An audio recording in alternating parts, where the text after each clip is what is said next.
আজকের এই ভিডিওটাতে নতুন কিছু বানালে কেমন হয় বলেন তো। আসসালামু আলাইকুম, কেমন আছেন সবাই? আজকের এই ভিডিওটা আপু ভাইয়া সকলের জন্যই। জানেন জিনিসটার নাম, সেটা হলো গোলাপ জল।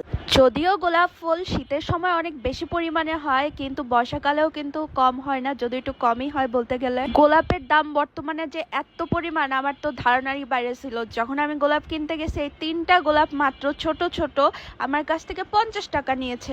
যাই হোক, কি আর করার, আমার গোলাপ জলটা যেহেতু শেষ হয়ে গিয়েছে, তাই আমি ভাবলাম অর্গানিক উপায়ে আপনাদেরকেও গোলাপ জল বানানোর রেসিপিটা দিয়ে দেওয়া যায়। সরি থুক্কু, রেমেডিটা দিয়ে দেওয়া যায়। তো এখানে ফার্স্ট স্টেপটাই হচ্ছে গোলাপগুলোকে খুব ভালো মতো ক্লিন করে নেওয়া। তো আমি আগে থেকে আমার ক্লিন করে নিয়েছি। এরপর এর পাপড়িগুলো আস্তে আস্তে আমি ছিঁড়ে নিচ্ছি, কারণ আমি যদি আগে থেকে গোলাপগুলো ক্লিনই করি না নেই, তাহলে আমার স্কিন ভালো হওয়ার থেকে খারাপ হবে বেশি 10 গুণ।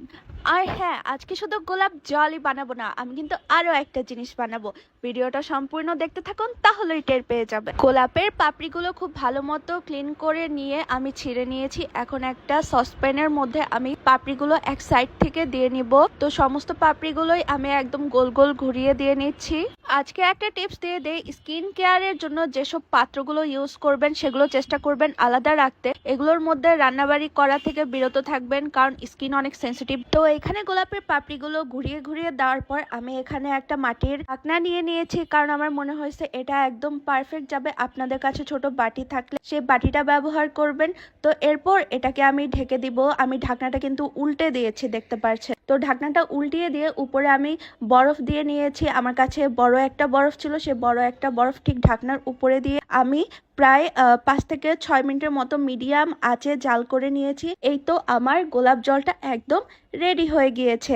এখানে যেটা আমার ঢাকনার উপরে রয়েছে সেটাই হচ্ছে আমার একদম অর্গানিক খাঁটি গোলাপ জল। যখন গোলাপের সিজন থাকবে, তখন এই গোলাপ ফুলগুলো দিয়ে কিন্তু অনায়াসে অনেক পরিমাণে গোলাপ জল বানিয়ে রাখা যায়, যেটা আমাদের স্কিনের জন্য অনেক বেশি ভালো, কিংবা খাবারেও ইউজ করা যায়। আর এটা একসাথে বানিয়ে রাখলে প্রায় 6 মাসের মতো ভালো থাকে। এই যে তলানিতে যে গোলাপের পাপড়িগুলো রাখছি, এগুলো কিন্তু আমি ফেলে দেবো না। আগে গোলাপ জলগুলোর একটু ব্যবস্থা করে নেই, এরপরেই জানাবো সেই গোলাপের পাপড়িগুলো দিয়ে আমি কি করব। তো এখানে আমি একটা কাচের জারে এই গোলাপ জলটাকে সংরক্ষণ করে রেখে দিব। আমার কাছে খুবই কম মনে হইতেছে যে হয়েছে, কারণ আমার গোলাপের পরিমাণ খুবই কম ছিল। তো আপনাদের কাছে যদি বেশি পরিমাণে গোলাপ থাকে, অনেকগুলো গোলাপ জল হয়ে যাবে তাহলে। তো এই তো আমার গোলাপ জলটা একদম রেডি হয়ে গিয়েছে। ঠান্ডা করে আমি এটাকে ফ্রিজের মধ্যে সংরক্ষণ করে নিব। তো এরপর এখানে যে গোলাপের পাতাগুলো ছিল, সেই পাপড়িগুলোকে আমি খুব ভালো মতো কচলিয়ে নিয়েছি। এটাকে আমি হচ্ছে আমার স্কিনের টোনার হিসেবে ইউজ করতে পারি। লাইক আমার স্কিন কেয়ারের কোনো রেমেডি বানাইলে সেখানেও আমি ব্যবহার করতে পারবো। এছাড়া আমার স্কিনের মধ্যেও একটু টোনার হিসেবে লাগাই ফেলতে পারবো। তো আমার বানানো গোলাপ জলটা তো একদম রেডি হয়ে গিয়েছে। আপনারা চাইলেও নিজেরা বাসায় বানায় নিতে পারেন। তো আজকের ভিডিও এ পর্যন্ত। আল্লাহ হাফেজ।